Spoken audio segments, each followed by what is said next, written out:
Pemirsa, terima kasih Pian masih bersama kami. Berita selanjutnya Mahabarakat.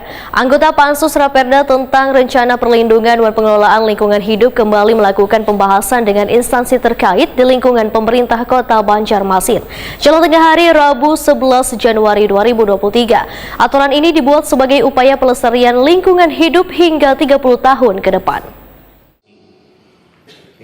Anggota Pansus Raperda tentang Rencana Perlindungan dan Pengelolaan Lingkungan Hidup kembali melakukan pembahasan dengan instansi terkait di lingkungan pemerintah Kota Banjarmasin jelang tengah hari Rabu 11 Januari 2023. Ketua Pansus Raperda Rencana Perlindungan dan Pengelolaan Lingkungan Hidup Aprijadi Wetakuni Primativi memedahkan aturan ini dibuat sebagai upaya pelestarian lingkungan hidup hingga 30 tahun ke depan, sedangkan penyusunan draft raperda ini menekankan pada peraturan pengelolaan lingkungan hidup hingga dapat diterapkan dengan maksimal bagi seberatan lapisan warga. Politisi Partai Amanat Nasional ini menyatakan ada beberapa indikator tentang pengelolaan dan perlindungan lingkungan hidup yang harus dibuat aturannya supaya meminimalisir kerusakan lingkungan, sehingga nantinya bisa meningkatkan indeks kualitas banyu, indeks kualitas udara, dan tutupan lahan.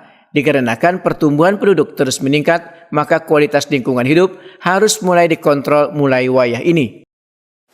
Tingkat pertumbuhan penduduk itu pasti akan terus meningkat dalam 3 tahun ke depan. Bahayanya, Pak?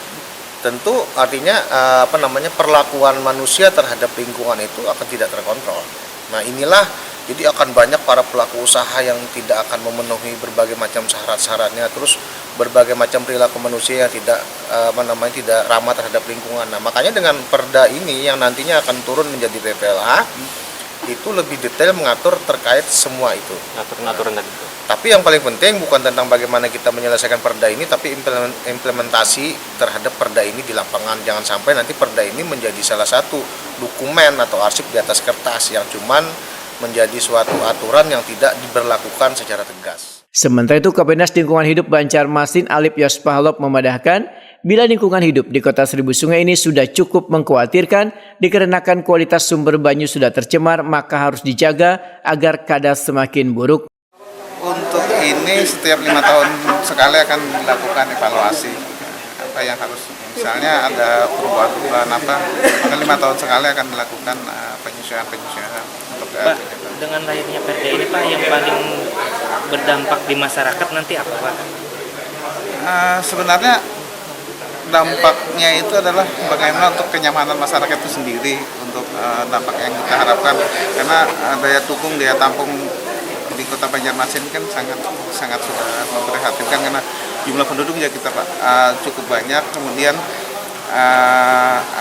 luasan kita terbatas sekitar 8 km persegi, kemudian kita berada di bawah permukaan laut 16 cm, dan itulah yang harus kita siasati. Kemudian juga lahan-lahan pertanian kita sudah berubah menjadi perumahan-perumahan, pemukiman, sehingga untuk mendukung kenyamanan masyarakat kita di Banjarmasin ini perlu kajian-kajian, perlu kebijakan-kebijakan untuk supaya masyarakat kita di Kota Banjarmasin merasa nyaman untuk ditinggali.